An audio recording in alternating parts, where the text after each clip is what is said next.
제가 영화는 못 봤는데요. 요새 유행하는 인기 있는 영화 중에 신의 악단이라고 있습니다.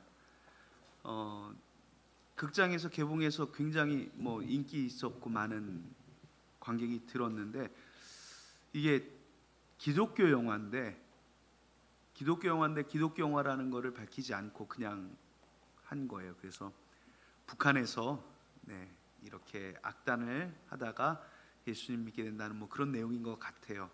근데 우리 찬양이 거기에 나왔던 찬양인 것 같습니다.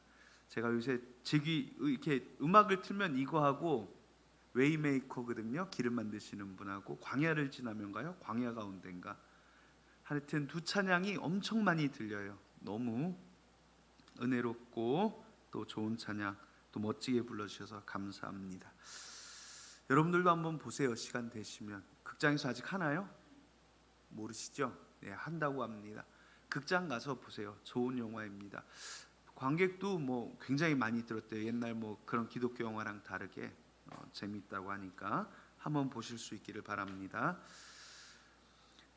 여러분, 대척점이라는 말 아십니까? 대척점은 지구 표면에서 특정 지점에서 지구 중심을 지나 지구 정반대편에 위치한 지점을 의미합니다. 대척지라고도 하고요.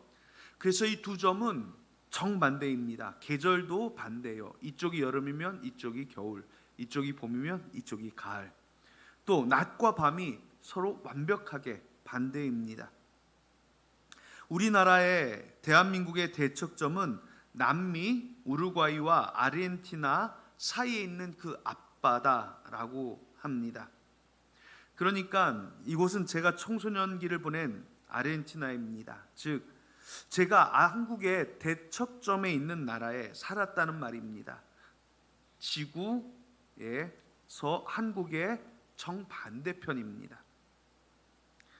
사도행전 1장 8절에 오늘 본문과 같은 지상 명령이 있지요. 오직 성령이 너희에게 임하시면 너희가 권능을 받고 예루살렘과 온 유대와 사마리아와 땅 끝까지 이르러 내 증인이 되라 하셨습니다.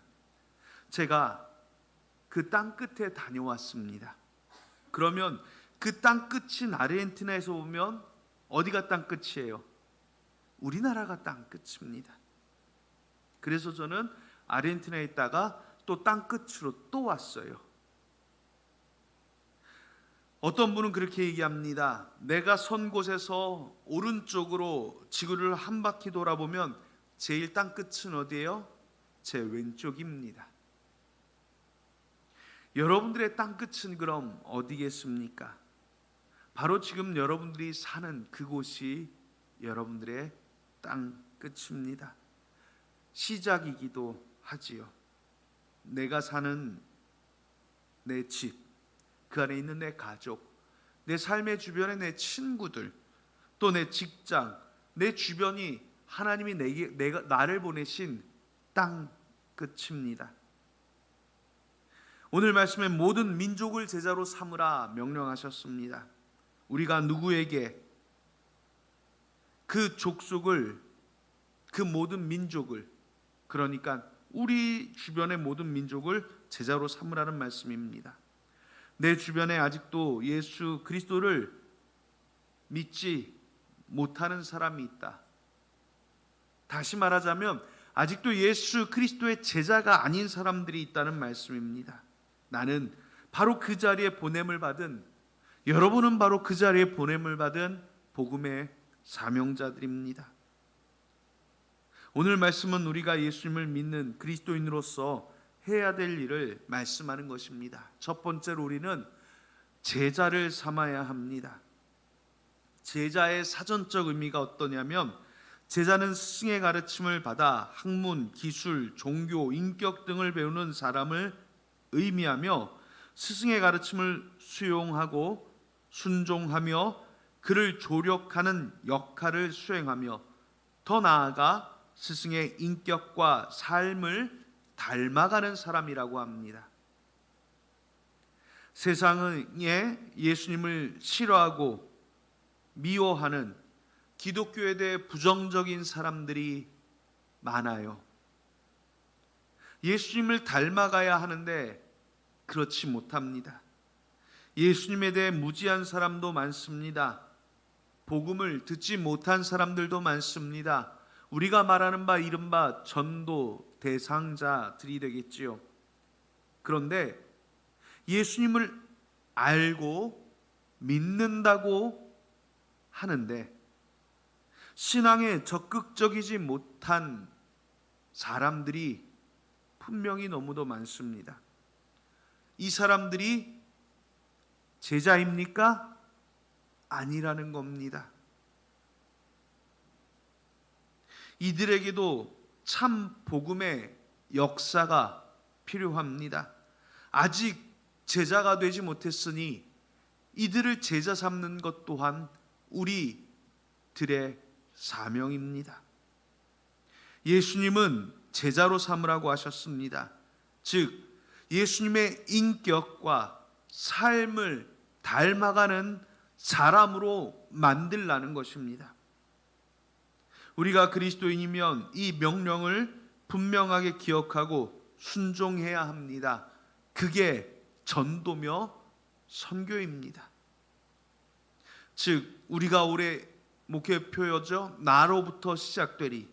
나부터 제자가 되어야 합니다. 내가 예수님의 인격과 삶을 닮아가는 사람이어야 합니다. 예수님의 제자들 기억하십니까?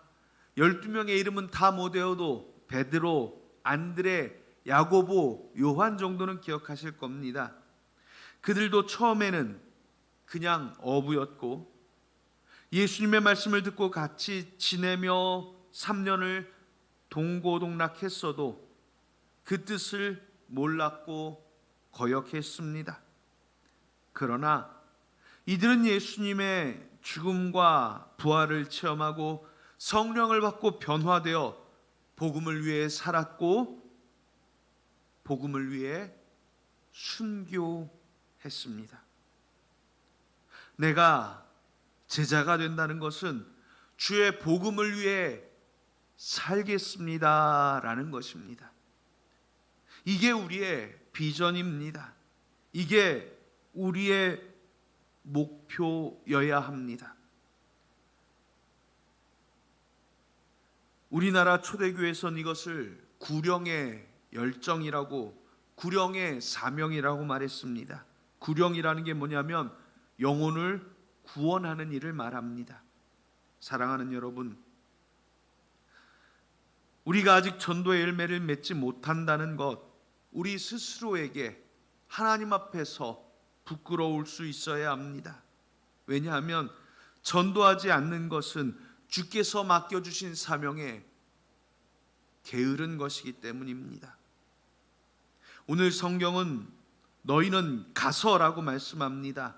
모여서 기도만 하고 모여서 찬송만 할 것이 아니라 이제는 가서 복음을 전하라 말씀합니다. 교회는 흩어지는 교회가 되어야 합니다. 모여서 말씀 듣고 찬송 부르고 기도하면 힘이 생깁니다. 그러면 힘이 생겼으니 이제 뭘 해야 돼요? 나가서 복음 전해야 합니다.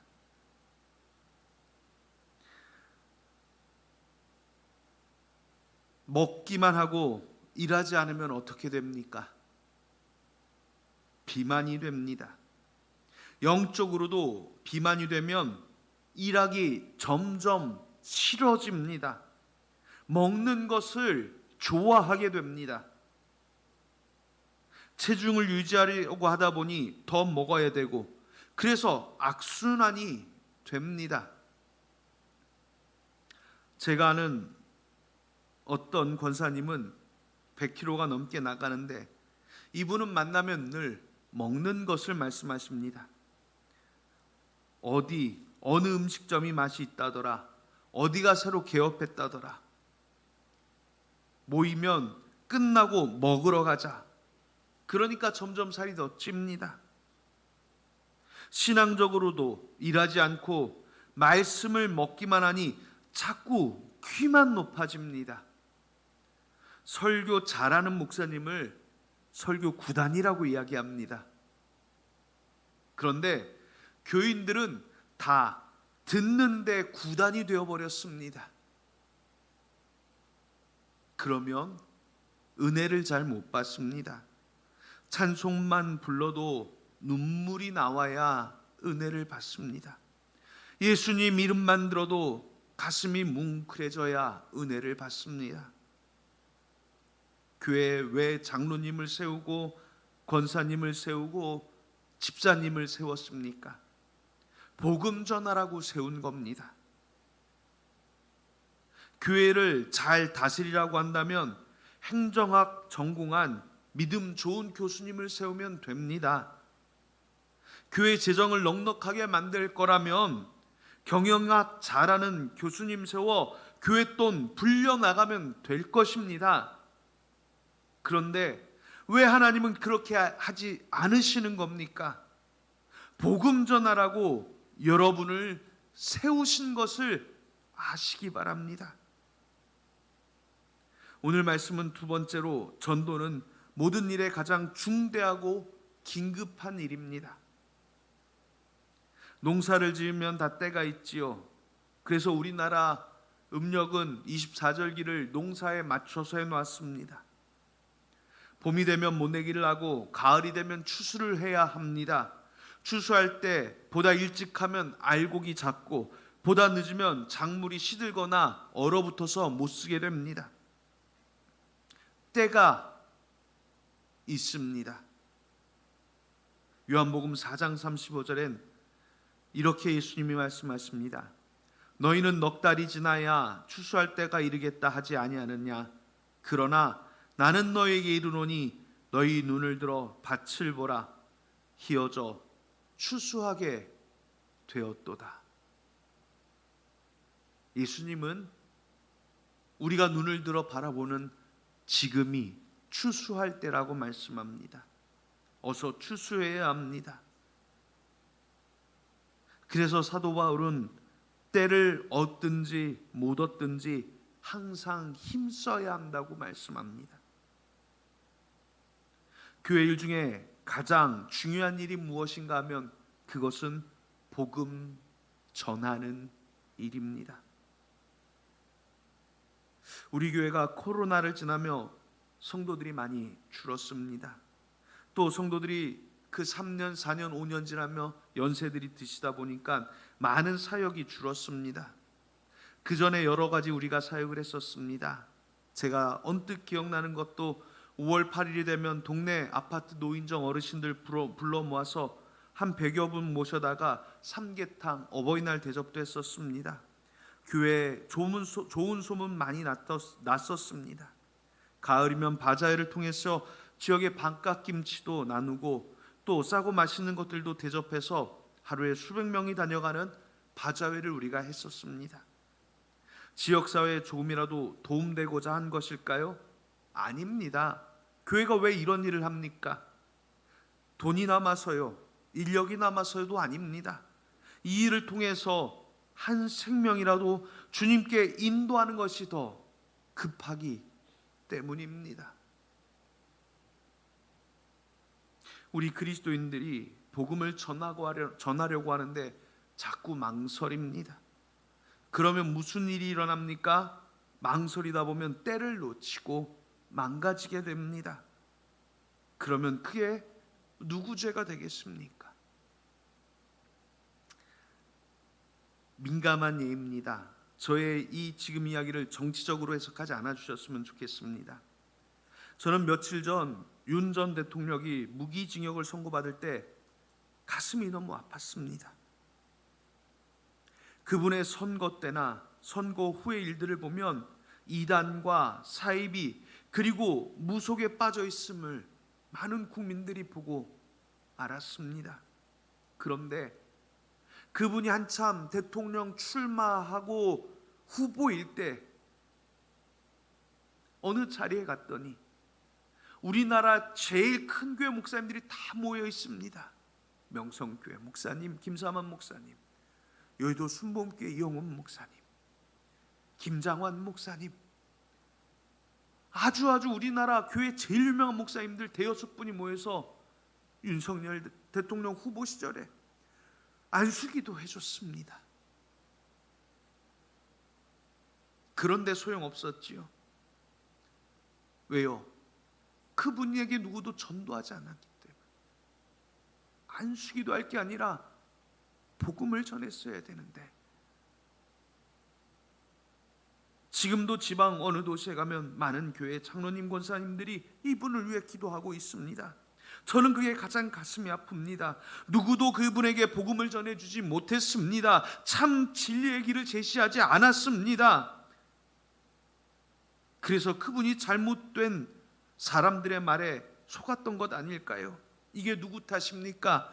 참 진리의 길이 있는데 그것을 알리지 못한 교회의 탓이라는 생각이 들어, 아무리 크고 유명한 목사님들이라도 그저 안수 한 번이면 될 줄 알았던 게 아니라 그 영혼을 붙들고 진리의 길을 알려주고 참 복음을 알려주었더라면 이 나라의 신천지가, 이 나라의 구원파가, 이 나라의 모든 악한 영의 것들이 특지하지 못했을 건데 아무도 하지 않았습니다.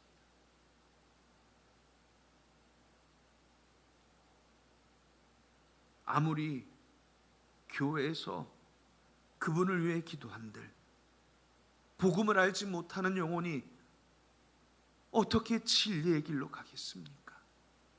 전하지 않았는데 누가 듣겠습니까? 전도의 기회는 늘 있는 게 아닙니다. 결국 우리는 때를 놓쳤고 계엄을 경험했고 한 안타까운 영혼이 무기징역을 받는 걸 보았습니다.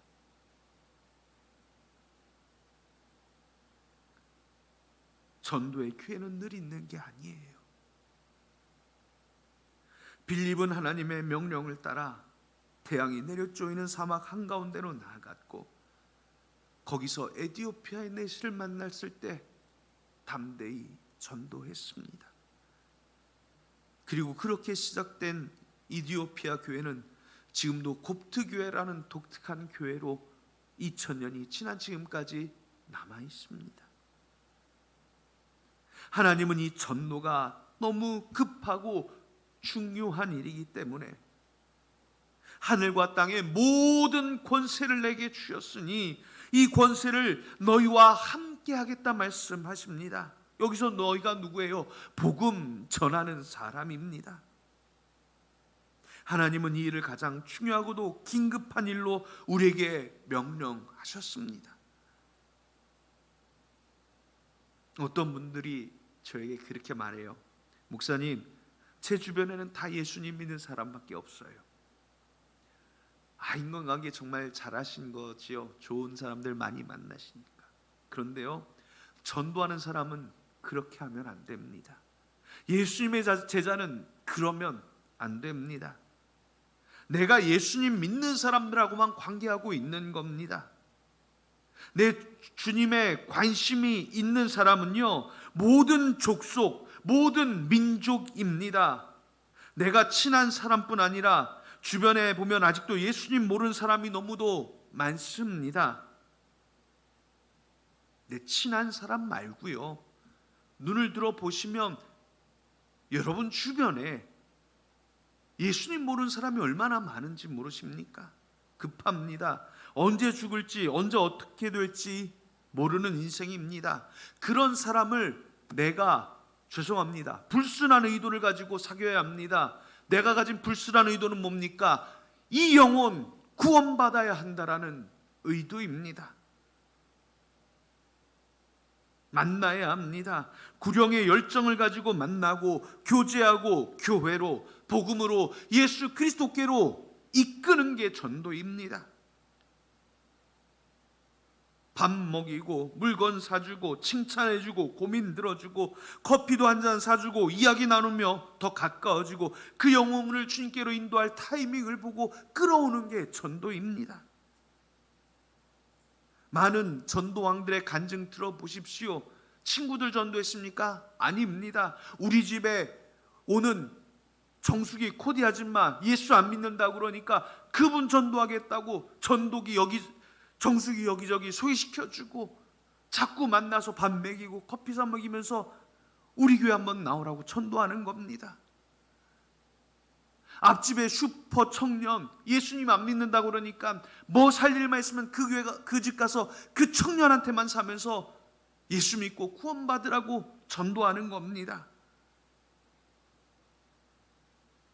사람을 사귀어가면서 알아가면서 전도합니다. 주님이 찾는 그 사람이 누구인지 주님의 마음을 가지고 주님의 눈을 가지고 주님의 관심을 가지고 둘러보면 너무도 불쌍한 영혼들이 많이 있습니다. 내 삶이 중요하니까, 내 삶을 살아야 하니까 내가 만나고 싶은 사람만 만나면 전도할 수 없습니다. 주님의 그 긴박한 마음을 가지고 주변을 보면 아직도 추수할 것이 너무 많이 있다는 그 사실을 우리가 깨닫게 될 것입니다. 마지막으로 전도에 대한 보상이 가장 크고 영원한 것이라는 사실을 우리가 기억해야 합니다. 요한복음 4장 36절에 이렇게 말씀합니다. 거두는 자가 이미 삭도 받고 영성에 이르는 열매를 모으나니 이는 뿌리는 자와 거두는 자가 함께 즐거워하게 하려 함이라 말씀합니다.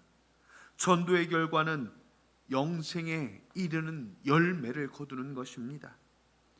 여러분이 전도한 사람은 예수님 앞에 설 때에 기쁨과 영광과 자랑의 면류관입니다. 다니엘서 12장 3절에 지혜 있는 자는 궁창의 빛과 같이 빛날 것이요 많은 사람을 옳은 대로 돌아오게 하는 자는 별과 같이 영원토록 빛나리라 말씀합니다. 어려운 일을 하늘의 별 따기라고 합니다. 그 별도 오래가지 못하지만 전도자는 영원한 별이 됩니다.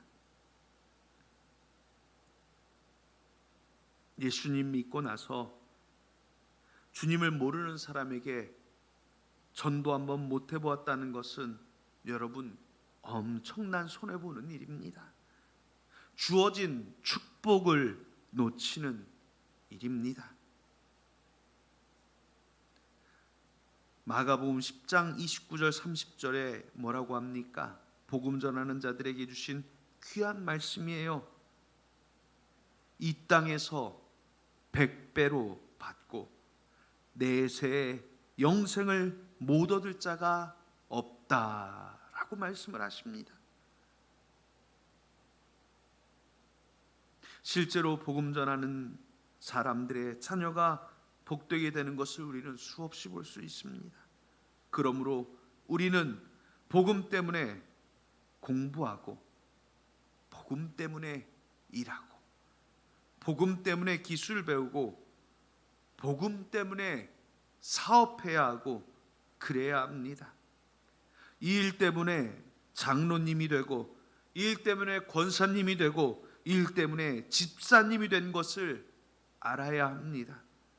이 일 때문에 예본교회를 통해서 여러분들에게 복을 주시는 것이라는 사실을 알아야 합니다.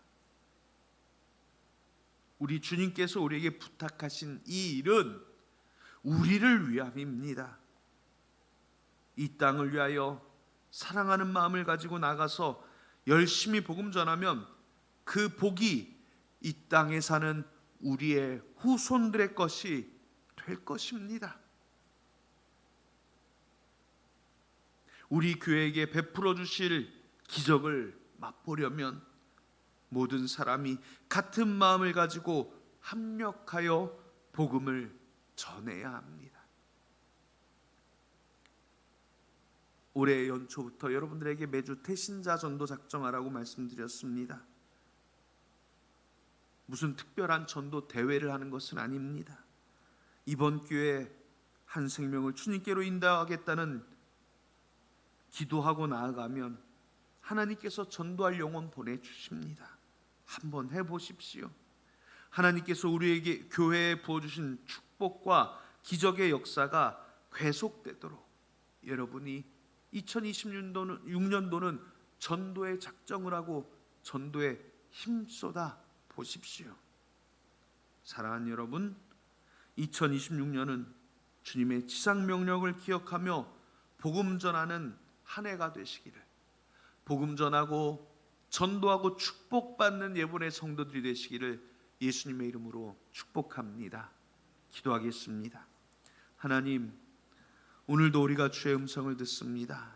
이 땅에 잃어버린 자들, 추수할 때 잃어버린 많은 영혼들이 아직도 있음을 우리가 다시 한번 깨닫고, 주께서 주신 가장 귀한 복음의 사역에, 전도의 사역에 우리가 나아가기를 소망합니다. 사랑하는 성도들, 다시 한번 마음에 용기를 가지고 전도자로 서게 하시고, 주변에 예수님 모르는 사람들을 주의 궤로 이끄는 복음의 사역자로 살게 하여 주시옵소서. 우리가 전하는 복음을 통하여 이 땅이 복음화되고 대한민국이 축복받고 우리의 자녀들이 축복받게 하여 주시기를 예수님의 이름으로 기도합니다. 아멘.